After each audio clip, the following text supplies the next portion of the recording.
Hey there, guys. The moment has come. This is a onboard charger out of a 2012 Nissan Leaf. It's no longer charging. So now I'm going to try to pull it apart and see if I can find anything wrong with it before I have to up $750 to a salvage yard to get a used model. Anyway, so the first step obviously is to get it out of the car. Once you've done that, you're going to encounter these security screws, which I do not have the correct tool to get them out, and so I am going to put a little slit in them with my Dremel tool here, and then I'm going to take them out with a flat. So I know you probably don't want to hear the Dremel tool. For those of you who do, there you go. We'll come back in a minute after I get these slits in here and get those loose. So now that we have our little flat slits, we're gonna have to give it a little hit with this impact driver.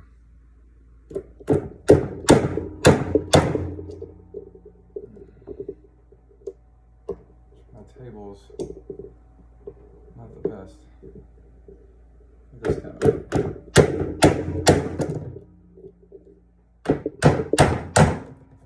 But we got one of them. So now we'll go to the tougher one. The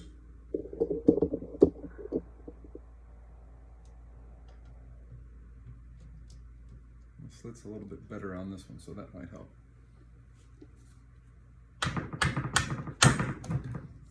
Oh, that one came a lot easier. Okay. So now the security has been breached, and we'll move on to the next step here. So now we'll just take a normal flat screwdriver and take these out the rest of the way.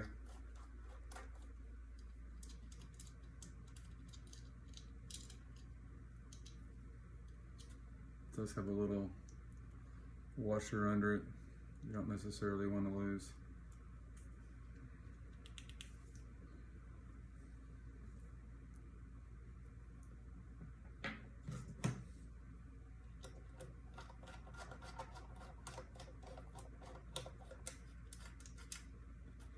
The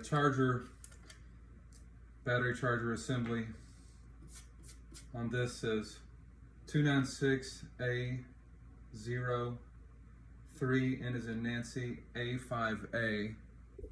And I'll give you a little closer look at it, or attempt to at a minimum. I don't know if that's good enough for you, but I hope it is.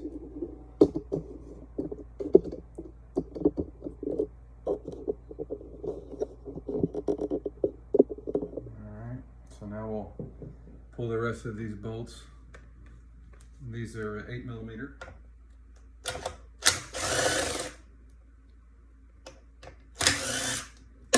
I'm just gonna take them off real quickly here. There may be a torque sequence, but I think it's critical.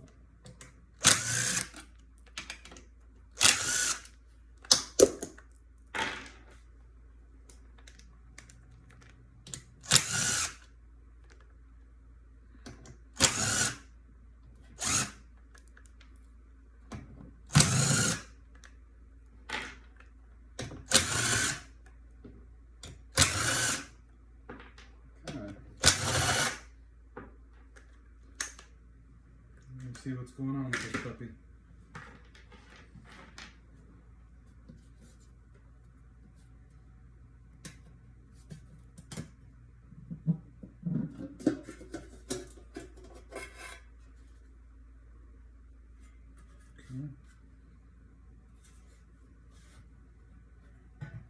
I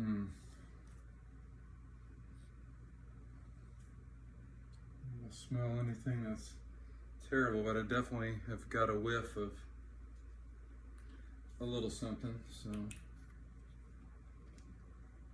we're just going to do a visual inspection and not touch that.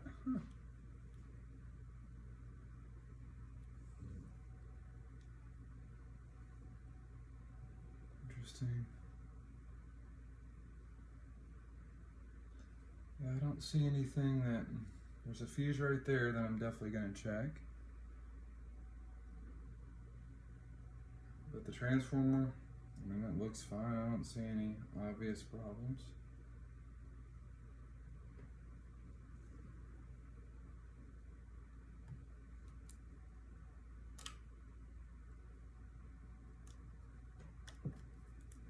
Just trying to give everything a feel, and first glance, I don't see any major problems. There's another fuse in there, a slow blowing fuse, it appears.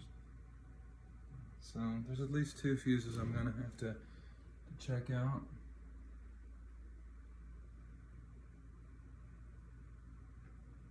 But everything looks pretty good so far.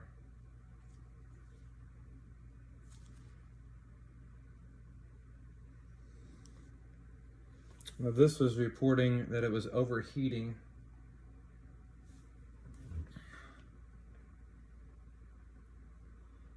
All right, well,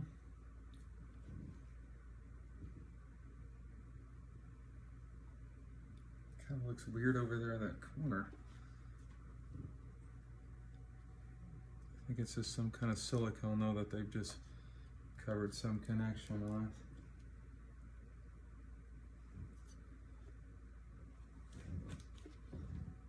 All right, well, I guess I'll check the fuses first.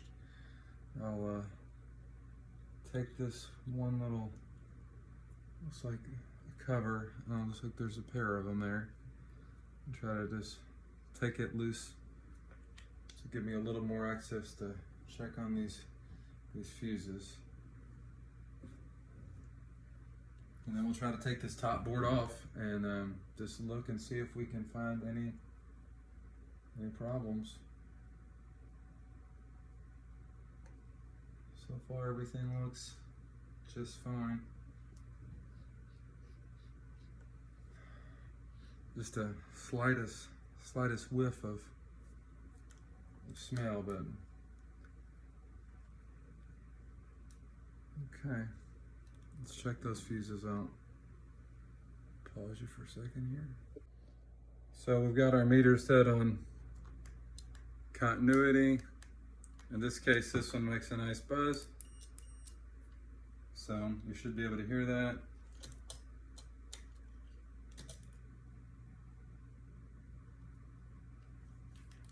So I'm just trying to look in here. Here's one of the guys. I don't expect that any of them are bad, but it seems like that's all there. And then there's another one up here, which is why I pulled that so I could get that. And it also seems to be checking out good. Now, there's a resistor here, or a diode, excuse me. And we're gonna see what it says, or attempt to. We've got a measurement on the gauge there, but no buzz.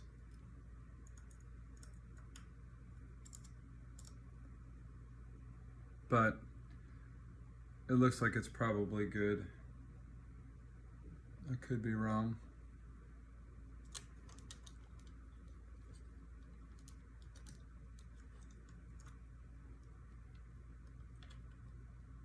I'm getting a reading of 0.48. I'm not sure.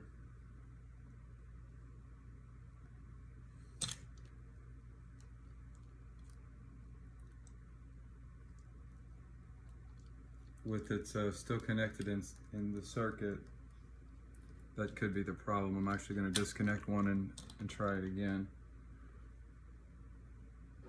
Disconnect one of these leads if I can get them. It looks like that's actually oops.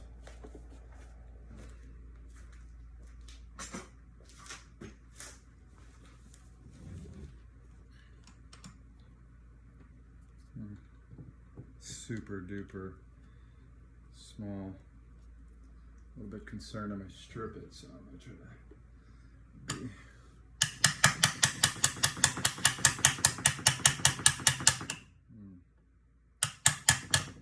I may have to try to find a better screwdriver. Be back with you in a moment. Okay, this is a little bit better to fit. There we go. Just kind of pulled a little bit in a counterclockwise direction as I was doing this. Try to let the connector help get me some leverage.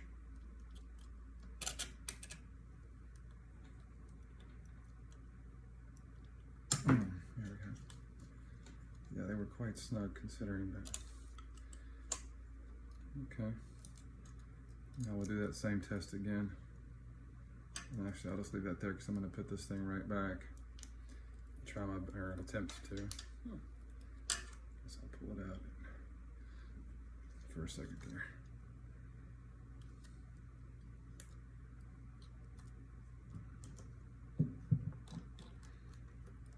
Now let's see if we get a beep in the one direction, which is what I would expect.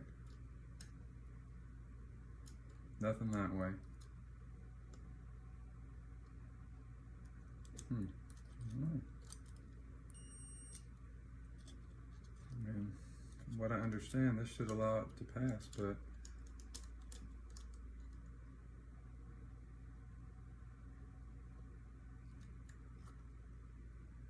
and I'm getting 0.477 on the meter there, but it's not beeping.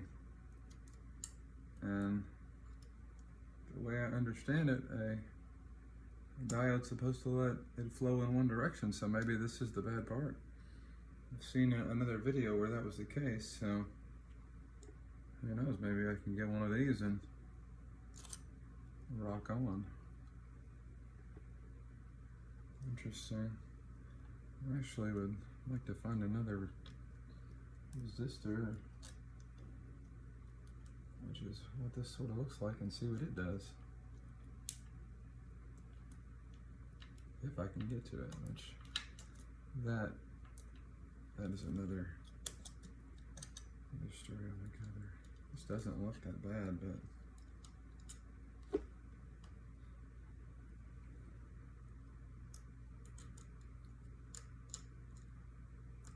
depending on what else I find, it certainly worries me.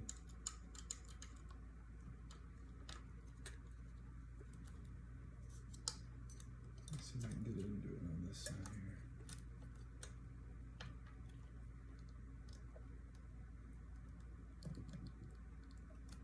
Can't tell if I'm even there.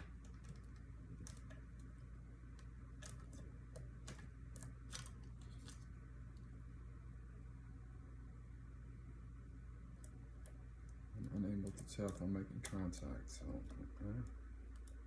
Sure looks like I'm making contact there now. Oh shit. Huh. It sure moved a lot. Oh well, that was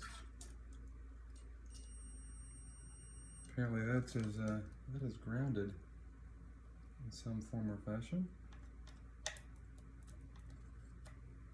That's crazy. They seem to move awful easy.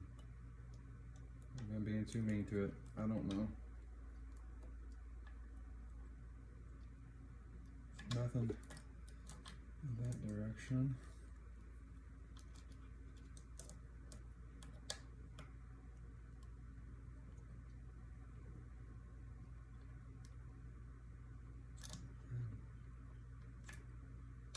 Okay, also nothing there, so I don't know. Alright, I guess the next step is to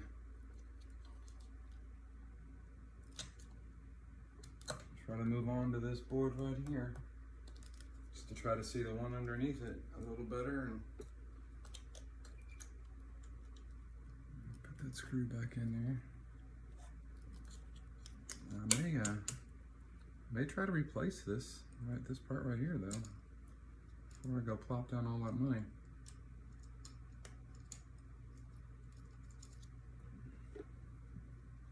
So just for now, we'll snug him back up.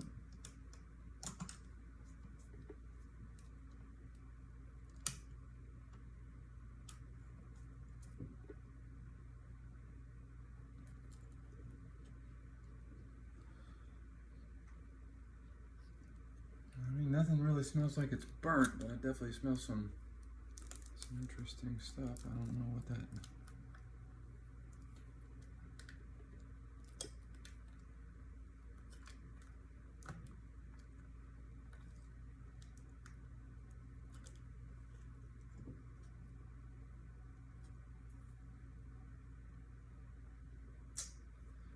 Okay, well.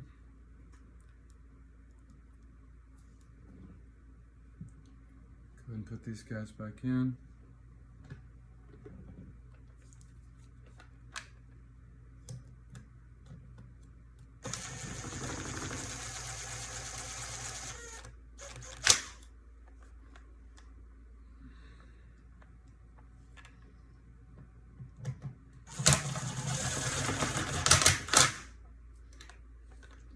All right, guys, well, this video is starting to get long, so I'm going to wrap this up for now, and we'll come out with a part 2 video about pulling this top guy out. So thanks for watching. I hope maybe someone has gleaned some information. Maybe they can fix theirs and not have to pay that much money. So goodbye for now.